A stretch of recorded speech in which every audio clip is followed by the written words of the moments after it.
The Oba was very powerful in those days, but because of the nature, the Oba not too powerful in the sense during this Bini Empire, where they can when they go here, so even this land that we are now talking. Because of the toughness of the Oba, give many Asaka will be part of this land. We're not seeing that is because anyone Asaka do so that is the reason. So because of the powerful nature of the Oba, give many people who and of the Benin people who Sama were FND do.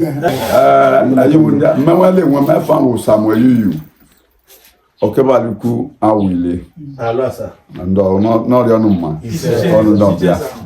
Lone. Ajuju na ejo ba ni Igbo. Obi na de yin. Ya eme Igbo. We met every year. We bu melu efindembo yakwo ebu ogima. The whole system quarter serial Abavo who roll at that time when Henya so Ogaho Ubi tole Bigwe Lotwa Oya Wone who are Quazia a boy domain, which on a board domain, actually, boy domain, a lipoa, better when he go who are gonna go, Maka Wema Laliano. I can never. Was Nika Benny, you are in the Kanyapua, Ofifelo.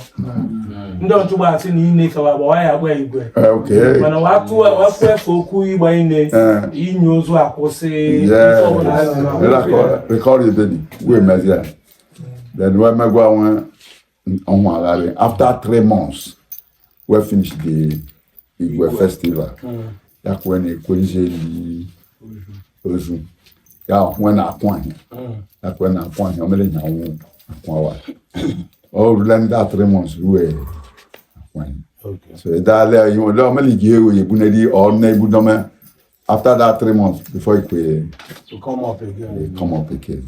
Okay. So almost kick up. Oh, no, go and kick up. Oh, yeah, no, go on your do. Now, another one. I want to wait him. Mr. Godwin knew you. Yeah, we're fine. Yes, we're one. Now, Yabumo, Wapoloku. Eled Mubebeni. Then every year I give my young Yakbo a kaba. But I did that with May. Rolling May. And you did not go of moment. And yeah, we kabao. Then you did kaba. We're not quitting. Yeah, both if you know, then the Muboy and Yezu. Then Olu Sate 20. Yeah, Melicon back by in Kewa where we do a side by side. The Aquicuru, Imago. Around Aquaito, Abekwa Bushi, Aquaito, no Quaito, Elecaba. We are using the Okukwemi, Roller de Okupo, Yao, the festival, the Kayi Mela Babi. Okay, go ahead. See, away from if like the one for down, okay, you will call one.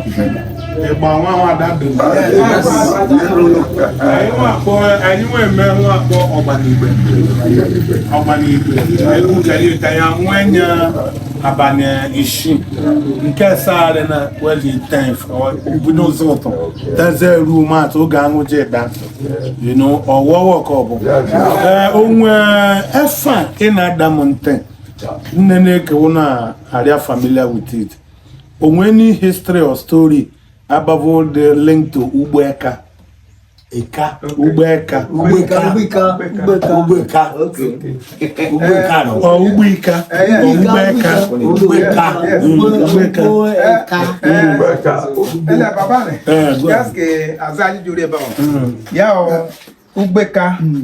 Leo ba we no eyi le ya we baba no ye ya ma ndị edu na eyi le we igba no okay we bi ofianyi ya when aza Ugbeka Ugbo ndị kakwe ya we settle okay the meaning Ugbeka the meaning we bi kala ndị Benin really azone we refer to as ndị ugbo ndị ka yes Onye wa po we Ugbeka. Yes. Ugbeka grammar. Oga du le go bia ya we na egu to so ma. Ugbeka won we bia re gbole. Nwe in secondary school about with certificate we give bi grammar school of Ugbeka. Okay, nice one. But ya ho Odo Badan. Ele Yahoo, in po, osisi po, Kimi. Ili oke eyin le wen yes Yahoo osisi oketepu ozebo wa ipu ozebo wa po yeleva yo fien Eyin pa oketenjapa. oketepu ipu ozofu osi this way yaru ebo epo ogba iye ndị awụ gị ka ogba efi maka na efi ga-abịabeghị eri enyi gị ele ogbo ya anyị na-egbo ogba ya na-akpa ogba na ọ bụ na ị chọrọ ime local fence ewere ọtọsị na iguru wee kee maka egwu ya ga-abụ ịgba abụghị na-ata osisi nwa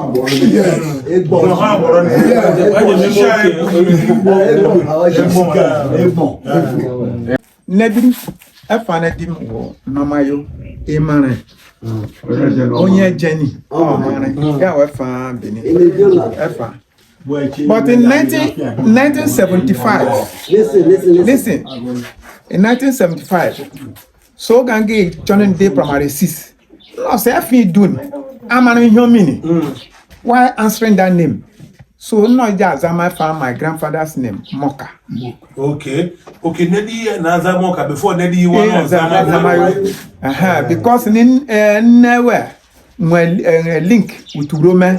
So I found one so obi just like like another overseas. Maybe somebody has Eugene. Bush. Yeah, going Bush. But maybe man the implication of that name. So that is the reason why some of them has FAU. The Oba was very powerful in those days. Oh no, man, no, okay, fine. But because of the nature, the Oba not too powerful in the during this Bini Empire, where they can when they buya. So even this land that we are not talking because of the toughness of the Oba. Yeah, give many asaka will be part of this land. When that is because anyone asaka do so that is the reason. So because of the powerful nature of the Oba, yeah, give many people and of the Benin people Zama were FND do belong to you Roman. Okay, yeah. It is by that nature because some family in Africa, and then it's all somebody else. Not that anyone will be. Okay, when you take a kidnap, you are already a okay, manipulation. Survival of the fittest. Okay, so my people, they can, as if in case you've heard what we are discussing now, that ni efa ndi Benin aza today we fandi do Fandi Bini. The reason why this man we're not there for defense, we're not there for survivor. The majority is found that no one survive. Oba and his troop then. Honorable and his suppression then. Then we wouldn't be Bini. Okay. Okay. Isha Gwine.